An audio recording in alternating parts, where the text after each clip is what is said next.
Hello there, and welcome to the Aspects of Judging lessons. As always, I'm your host Jonah, and this elective lesson series is going to cover the aspects of judging, just like it says on the box. In the first lesson, we took a broad view at the aspects of a judge and glanced briefly at the huge quantity of qualities that are part of being a judge. Today, we're going to start digging into the first of the 6 aspects, talking more about what makes up the different skills that are part of game and format knowledge. We're covering game and format knowledge, GFK, first, not because it is the most important, but because it's the first thing most people think of when they think of what a judge is, and it'll help provide context for what the rest of these lessons are going to be like. We'll go over each of the subcategories and details within them, discuss what they mean, talk about how you can improve them in a broad sense of the skill, and outline the expectations for judge levels 1, 2, and 3. We're going to start with possibly the least surprising aspect, rules knowledge. Judges are expected to have an understanding of the comprehensive rules and stay generally up to date as new sets roll out. The purpose of this knowledge is to be able to answer accurately and efficiently questions about card and game mechanics that players have. Now, perfect knowledge is an impossible ideal, but this is one of the most objective areas we have. While policy does have right and wrong answers, a lot of the time those answers begin with, well, it depends, whereas the timing of triggers or what defeated means remain constant. There are a few key subtraits to rules knowledge. First is knowing where you find yourself challenged by the rules, your gaps in personal knowledge. This could be areas that you know you struggle with or areas that you know you don't know. We try to cover a lot of the rules in the lessons, but as we just said, perfect knowledge isn't a reasonable goal, and so you will have areas where you don't know the answer. Knowing where you get questions wrong or have uncertainty will help prevent you from giving incorrect answers. Second is knowing where to find things in the rules. This ties into the previous. When you don't know the answer, know where you can find the answer. The comprehensive rules are not a short document, and they're only getting longer and more detailed with each update. Some of knowing where things are is easy. For example, most of the information about triggers is in section 7.6, abilities and effects, triggered abilities. However, there's an important carve-out for triggered abilities coming from events in section 3.3, card types events. Knowing where you can find the applicable rules can make it so that you can quickly find what you're looking for and get the answer back to the players, and the players can return to their match. Now, for level 1 judges, there's an expected understanding of the fundamentals of the rules. You have an understanding of the game concepts, card and game structure, basic timing, and how abilities work on their own. As a level 1, you should be able to answer common, straightforward questions. These are questions that have a clear answer in a single place in the rules and are the type that will come up regularly at events. What comes up regularly means can change. Being prepared for a pre-release is different than being prepared for a premier tournament late in the rotation cycle when everyone is familiar with the cards. As you advance to level 2, the expectation advances. In addition to maintaining that core knowledge from above, you're also expected to understand common but complex rules, interactions, and rare scenarios that are nonetheless straightforward. This means that you're expected to be able to answer questions that require you to understand rules that are in different places of the comprehensive rules. A lot of these revolve around nested actions or modified abilities because those are the most common way multiple things are happening at the same time, but there are a variety of interactions that fall into these categories. This also falls a bit into the evaluation and mentorship of judges. You'll see that there's a lot of overlap between various aspects, but as a level 2, you should also be able to teach the rules to the point where someone has an understanding expected of an L1. That is to say, for common and straightforward questions, you should be able to understand them to a point where someone you work with can not only know the answer, but can explain it to a player, and understand not just the individual interaction, but the underlying rules. For the more complex and rare questions, however, you're not expected to be able to teach or explain them to that level of detail, at least not yet. By the time you reach level 3, you're expected to understand rare and complex rules interactions, the things that come up infrequently and do require a closer reading of the comprehensive rules. This can also include some of the more esoteric questions that can come up in clarifications, but generally as an L3, you're not yet expected to know or understand in deep detail corner cases. Like with level 2 being expected to be able to teach and explain common and straightforward rules to another judge candidate or to a particularly invested player. As an L3, you'll be expected to be able to teach common complexities to an L2 and to handle the education of some less frequent rules. So, now that you know what you're looking for as your goals or your benchmarks, how do you get better? Well, there are a few classic practice routes. The Nexus lessons are designed to cover the information you need for each level's exam. This is the most straightforward way of getting the knowledge necessary to pass the exam and advance. In the Nexus Judge Discord, however, there are several live call channels, one for casual play and one for tournament rules, that you can follow and see questions that people have from ongoing events. This gives you better context for actual events than the lessons do, but you're less likely to see the more straightforward and fundamental questions because people are a little bit more comfortable with those already. Of course, playing the game or otherwise interacting with the cards, say building a cube, following along with preview season, etc., will keep you up to date on what cards are doing, and as you read a card that does something that cards haven't done before, it'll raise questions in your mind, and you can begin to tackle them using the comprehensive rules or various discussion boards. Of course, in my opinion, one of the best ways to ensure that you have knowledge squarely locked up is to teach it to a judge candidate.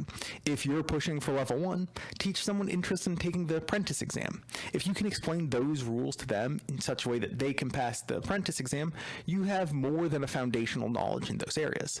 Plus, judges and judge candidates are notorious for asking why and can you show me in the rules, which will push you to a better understanding of the rules. Then we move on to policy knowledge. Policy knowledge follows a similar trajectory to rules knowledge, but the categories are a bit more discrete because of the separation of documents. Policy knowledge is explicitly knowing what to do when an error occurs in the course of a tournament and refers mostly to the Competitive Policy Guide, CPG, and Relaxed Policy Guide, RPG. There's some policy in the Tournament Regulations, or TR, discussing things like board state layout, communication, and more, but there's a little bit more flexibility in that and is more often philosophical in nature. Now, for sub-skills, using the right document is an important one. This is a really easy one to get right, but can have a pretty severe impact on the event if you get it wrong. If you're at a relaxed tier event, use the Relaxed Policy Guide. If it's a competitive tier event, use the Competitive Policy Guide. The CPG is a lot stricter than the RPG and will lead to players having a worse experience at relaxed events, especially more casual or newer players.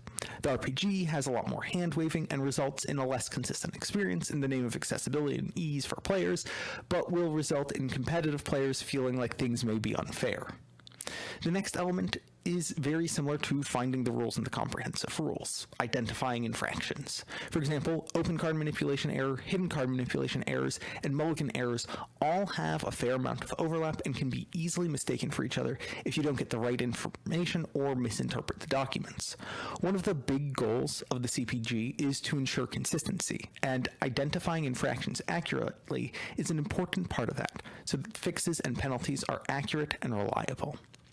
For level 1, the expectation is that you have a familiarity with the sections of the tournament regulations so that you can find more details if you need them, but generally you don't need details other than basics like 55-minute rounds for best of 3 and 30-card minimum for Dex and Premier.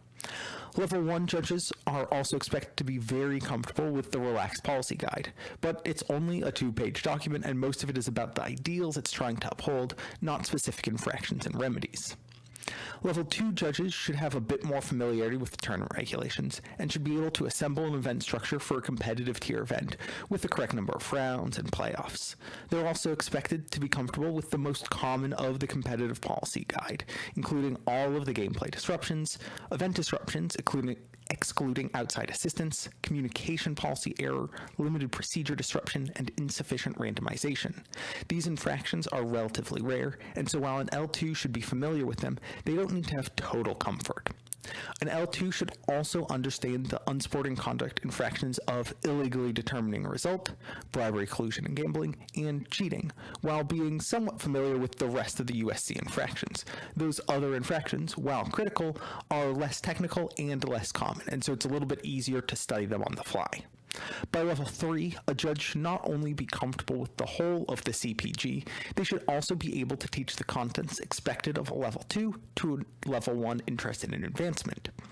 The expectations with regard to tournament regulations are similar, but with a new expectation of understanding the significant differences between implementing the regulations at, say, a local level event, planetary qualifiers, store showdowns, etc., and at destination events, sectors, regionals, etc. So, now that you know what you're looking for, how do you get better? Unsurprisingly, our recommendations have a lot of overlap with the recommendations for rules knowledge. In fact, some of it may have just been copy and pasted, but there are a few classic practice threats. The Nexus lessons are designed to cover the information you need for each level's exam. This is the most straightforward way of getting the knowledge necessary to pass the exam and advance. In the Nexus Judge Discord, there is a live call channel for policy questions that you can follow and see questions people have from ongoing events. This also gives you better context for actual questions, more so than the lessons do, but you're less likely to see the most straightforward of questions. You can also just play the game, and when things go wrong, because they will go wrong, because I have yet to meet someone who plays technically perfect always, treat the scenarios like a judge call. Heck, if you're hanging out with friends and they make an error, have them call you over so you can treat it like a puzzle. You can even let them just resolve it themselves and keep playing so that you can take time looking up the documents and considering the error while not disrupting their game. This is a great way to reduce the stress of an actual call while getting the experience of an actual error that happened in a real game. Finally, one of the best ways to ensure that you have the knowledge squarely locked up is to teach it to a judge candidate. If you're pushing for L1, teach someone interested in taking the apprentice exam. If you can explain policy to them such that they can pass the exam or that they can challenge you, you have more than a foundational knowledge in those areas. Plus, judges and judge candidates are notorious for asking why, or can you show me in the documents, which will of course push you to a better understanding of policy. Of course, a better understanding of policy is policy philosophy. It's, rather than an objective understanding, a subjective understanding. Understanding the philosophy behind the policy. Sometimes policy will say to do something that seems crazy for the situation you're in because it doesn't actually include every possible scenario. Rules can encompass everything that the cards do because it is a finite, although large and growing, system. Policy can't cover everything that a person might do in an event or the logistical challenges that might appear. Understanding how to manage the things that happen that don't fall neatly into the policy document is crucial to being a very successful judge, which is why a portion of the comprehensive event guide is devoted to explaining the thought processes behind policy. As mentioned, sometimes there are holes in policy. A player's behavior isn't covered by the documents, or you have an exploratory event structure for a more relaxed event, and there isn't guidance on how to handle situations for, say, a 4-player free-for-all match. Sometimes you'll have to come up with fixes or policy for your event to better suit what's actually happening. For example, in multiplayer games, if a player takes an action, but another player says, "Don't waste your action, I'm going to take care of it anyways," would you allow the first player to reverse their decision? By policy, this is very clear. One player gave information that made another player want to change their play, and therefore the decision should not be allowed to be reversed. However, that policy was written for 1 versus 1 play, and in this case, the player who provided the information did so with the intention and the hope of getting their opponent to change their decision. Policy doesn't really cover this at all, and so for a multiplayer tournament, you might need to flex your muscles in policy philosophy a little bit more. You may also feel like policy is instructing you to do something that undermines its fundamental goals. For example, if a player sees the top card of their deck, they should receive a penalty generally, even if it was accidental. But what if it was revealed because of a gust of wind as the door to the store was opened? Policy says they should receive penalty here, but it makes no sense to penalize a player for the actions of the wind. Deviating here or in other situations where policy doesn't meet the goals of creating a positive experience, providing education and understanding, resulting in natural games and treating players in good faith, you can deviate. That's a place to do that. However, it's also crucial to avoid deviating as often as you can. Policy is designed to create structure for events so that players can understand what's happening, to remove bias and favoritism. When you deviate because you feel things are unfair for one player, you're tipping the balance in favor of that player and can make their opponent feel uncomfortable. If a player is dissatisfied with your ruling and you stuck to policy, the defense of "this is what policy says, and here's the years of experience and the thinking that went into that policy, and consequently that decision," is much stronger than I didn't like it, so I made something up that I felt was better. In general, you shouldn't be deviating, but learning when to identify moments where deviation should be considered and how to appropriately apply and communicate about deviations is critical. I don't like this policy is not a good reason to deviate. Now, while I don't like this policy is not a good reason to deviate, it is a good reason to interrogate that policy and to have discussions with other judges. Highly experienced judges will be able to have conversations about existing and historical policy and talk about the strengths and weaknesses of it. They'll be able to identify where and how it can be improved, as well as the risks or consequences of their potential changes. You don't have to be a policy master to be able to participate in the evolution of policy. Even if you've just started, it's very possible to issue a ruling and feel that it doesn't sit right. Bringing that up, even if you don't have a comprehensive understanding of the consequences of changing it, is incredibly valuable. Either you'll learn something or policy will grow. One of the further challenges of policy is that there are some things, often in the tournament regulations, that aren't as strictly enforced. For example, game state layout or communication, as long as both players are comfortable with the shortcuts or adjustments they've made, can deviate from the structure laid out in the official documents without a judge needing to intervene. Notably, however, if a player is uncomfortable with these changes or feels like their opponent may be gaining a strategic advantage by having a non-traditional game state layout, it is entirely within the player's rights and within the bounds of a judge to ask a player to adjust their actions to match the policy documents. Knowing what lines have flexibility, such as base damage tracking, game state layout, communication, and which don't, bribery and collusion, artistic modifications, etc., is critical. There are some that don't meaningfully impact the integrity of the game or its outcome, or don't damage the brand and image of the game. There's more flexibility there. Learning what the lines are is something that comes with experience and conversation. Allowing players more flexibility and freedom, especially in communication, makes it for just a little bit more comfortable for them to play the game so they don't feel held to very rigid structures. Now, sometimes in the course of gameplay, an error will occur, and a rewind or backup should be considered. They are a tool used to remedy errors, and a few elements should be evaluated for when performing one. First, how much information players have gained. Second, how many cards have moved from one hidden zone to another. And third, how disruptive the error was compared to leaving the game as is. There are, of course, many other things to consider, but these are critical considerations. There are no hard limits on rewinds. There isn't an action or piece of information that absolutely prevents a rewind from occurring. It's always a question of what is least disruptive to a natural outcome of the game, and so it is always a question of relative impact. The decision to rewind or leave as is, or resolve now, is one made by the judge using their best judgment, not players. Figuring out what the impact of a rewind would be is always a challenge, and understanding the relative impact is a skill that is developed predominantly through experience and through playing the game. Sometimes, in the course of gameplay, a player will take an action that they realize they didn't want to take and will ask to reverse their decision or have a take-back.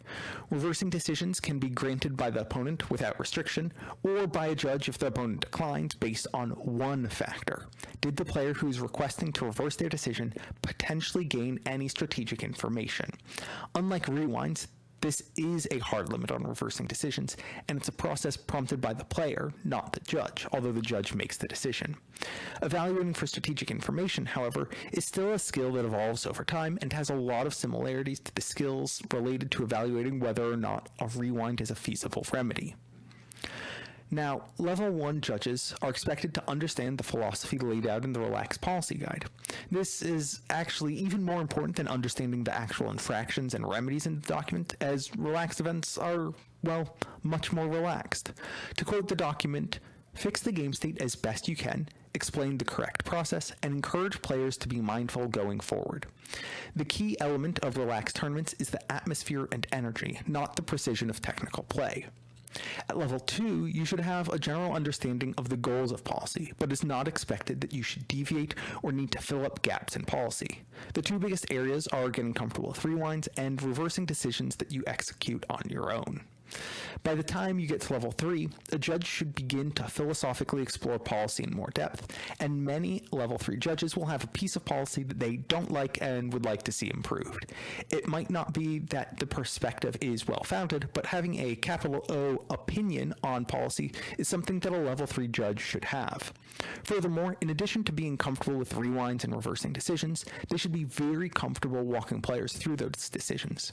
While ideally a level 2 is comfortable with that, it's often a bit more contentious and can require some complex explanations.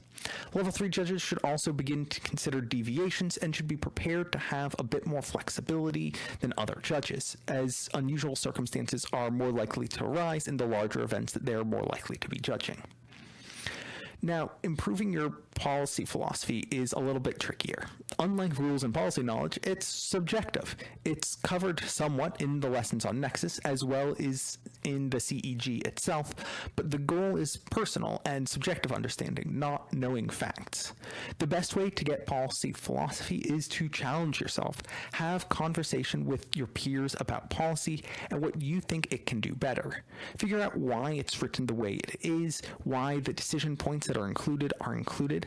Most judge programs have policy philosophy confined to the higher ranks of judges, but it's important that judges who are acting as independent head judges have an understanding of what can bend and what can't. Judges are absolutely going to deviate even if they're told not to because, well, judges generally deviate when a situation doesn't feel right, and it's a question of personal judgment. Consequently, there is a focus on understanding when to deviate, never, and how to do it, with very careful consideration.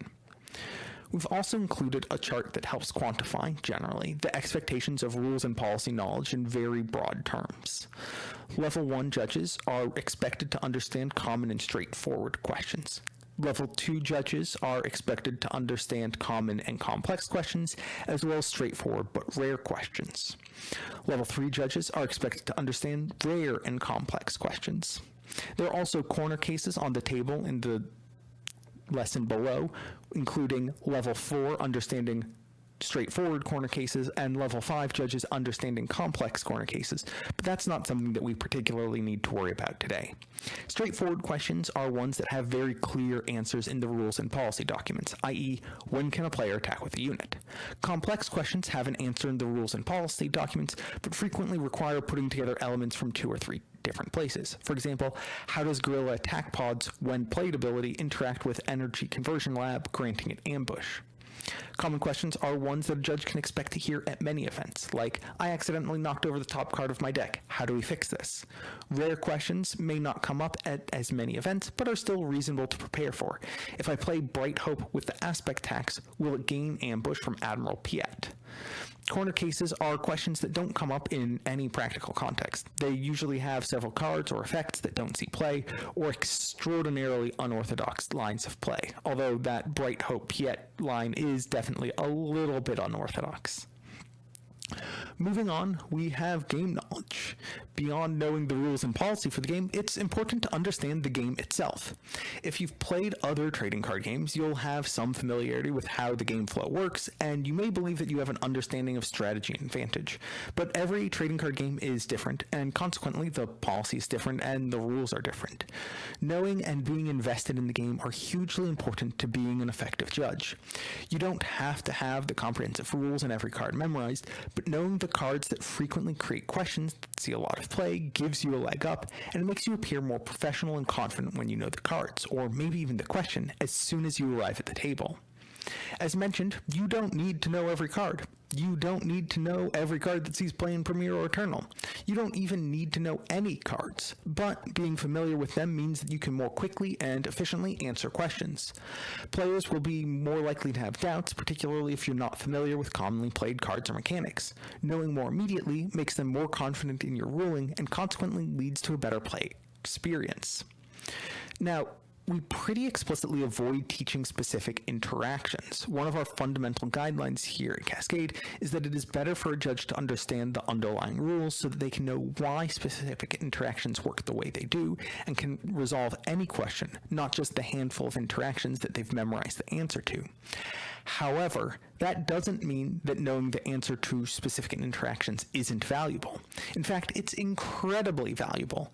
If a player comes up and says, hey, I have a question about Urso, you'll never win, and thermal oscillator, if you can answer the question they're going to ask before they can even ask the question, that's going to give them huge amounts of confidence in your answer because you clearly know what you're talking about. On a more practical level, many players can sometimes struggle to phrase questions the way they're trying to, and while they're clearly asking a specific question, if you can anticipate what they're trying to ask, you can more effectively and efficiently answer their question instead of several rounds of, what are you even trying to ask me? This, again, leads to a more positive player experience. Going one step further, it's important to understand the shape of the metagame, what decks are good, why they're good, what decks are bad, what aspects or leaders people prefer to draft, etc. Players aren't going to ask you questions about the metagame, and if they do, you should probably not give outside assistance, but it is still very valuable. Particularly as you advance in the program, you're going to have to start to evaluate for strategic impact, and knowing what to expect from two decks is hugely important. Furthermore, knowing what people are likely to be playing helps you prepare for events. If you know that absolutely nobody is going to be playing Heroic Red, that means that you don't need to spend time figuring out how to enforce Rey with Palpatine's power, because it's just not going to come up, and you can focus your study on cards and interactions that are more likely to occur. Very tightly related to meta knowledge is understanding strategy and advantage, but these are less ethereal. While the metagame shifts with every set release and can even shift with the results of major or even minor tournaments, the strategic concepts and what grants meaningful advantage generally doesn't change that much. Knowing how impactful an error is to a match is massively important to understanding how much you should investigate for cheating. Knowing how strategically important a piece of information is can allow you to determine whether or not to rewind. As we've discussed in the other parts of this section, it can also help you understand what questions a player is asking. If you can evaluate the game and figure out what their line of play is or what their out is, you may know what they want to know before they can express it. Finally, this is going to sound a little bit silly, but watching games of Star Wars Unlimited is a skill. Being able to recognize when something has gone wrong isn't hard, but it's not the easiest thing either. Very frequently, both players and game will miss something that occurred right in front of them, or even something that they did, and so it's reasonable that somebody who isn't involved misses it. When watching a game, though, it's important to know what to look for. Knowing what gives a player an advantage gives you one avenue to examine, and already knowing the cards means you don't have to constantly look things up, which means you can more smoothly watch the game. For example, with Han Solo, Audacious Smuggler, keeping track of the number of resources that need to be defeated is very important.